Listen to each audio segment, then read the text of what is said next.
Hi guys, I'm sure by now you should be done with the exercise 2.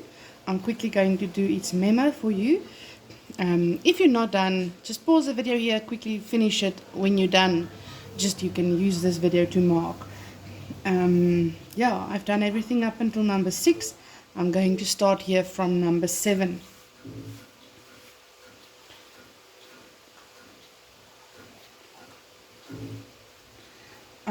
I gave you tan of x plus 360. This one was actually not necessary to switch around because it's already, because it's positive. But for the sake of practicing this, you can easily just switch it around. You don't have to remove a minus because it's plus. Okay, so tan of 360 plus, it's already back in the first quadrant, so this is positive.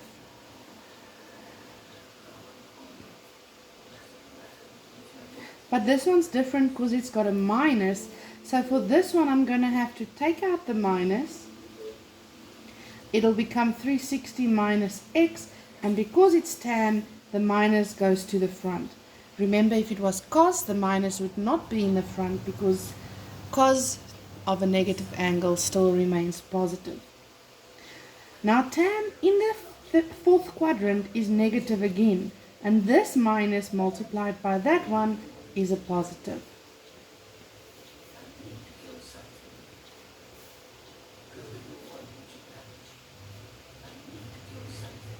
In this case, I'm going to have to switch around the x and the 180 as well. I'm basically taking out a minus, and because it's sin, the minus goes to the front. Sin in the second quadrant is positive, therefore multiplied by this negative, it stays negative.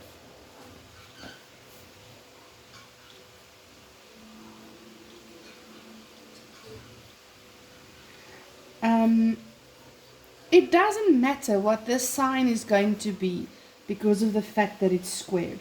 Remember, I showed you like at number 2 and number 5, the square makes it being positive always, so I'm just going to say cos square x.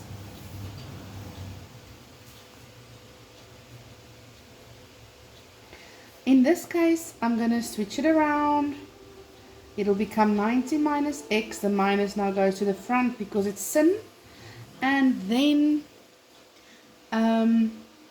the sin,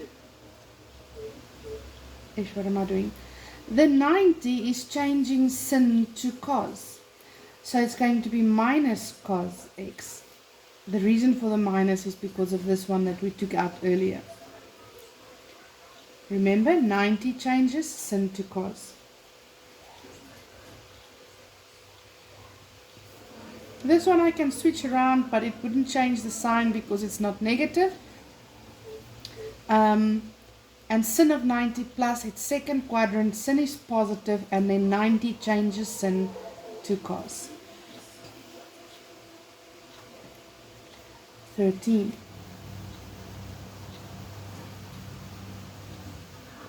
I'm going to switch it around again. In this case, it would have been a minus. Cos in the second quadrant is supposed to be negative sin because of the 90. But because of the square, it's going to stay positive. But I'm just going to change it to sin.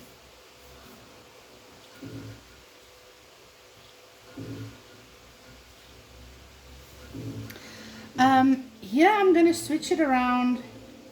It's going to become 180. Remember now, if I take out the minus, I must change both signs.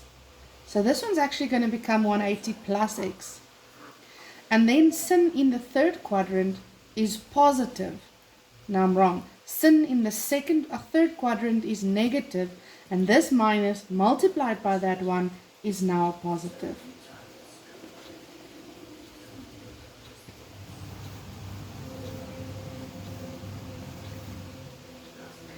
In this case, I'm again going to change it around. Remember, if I take out a minus, it'll now become plus x. If I take out a minus, it will not make cos negative because cos in the fourth quadrant is positive. You can have a look at your cast diagram again. In the fourth quadrant, cos of a negative angle is positive. That is why this one will not become negative, as with the sin in the previous one. But cos of 90 plus, it means it's in the second quadrant. Cos of the second quadrant is negative, and then cos changes to sin because of 90.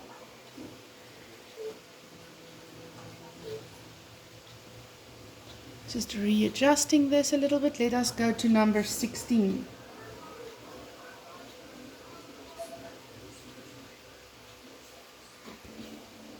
Right, in this one, sin of 180 plus is negative sin.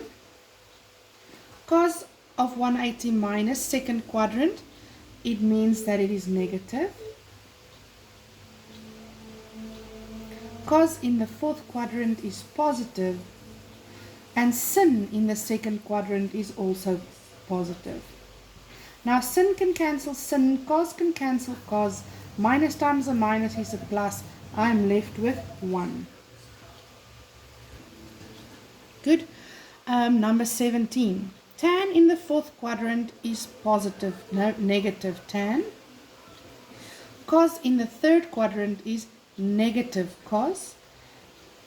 Don't forget that these two are being multiplied. You can put them in brackets if that's going to be easier, or just remember, make that dot maybe nice and big. Cos, fourth quadrant, positive.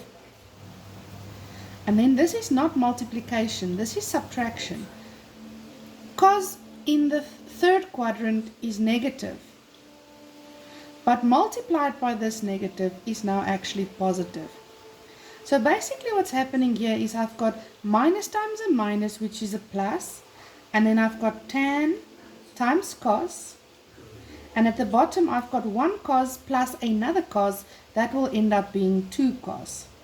So the cos's cancel out, I'm left with tan theta divided by 2. And then 18. Tan in the fourth quadrant is negative tan. Negative tan plus positive tan, it's 0. It's like x minus x plus x. It ends up being 0.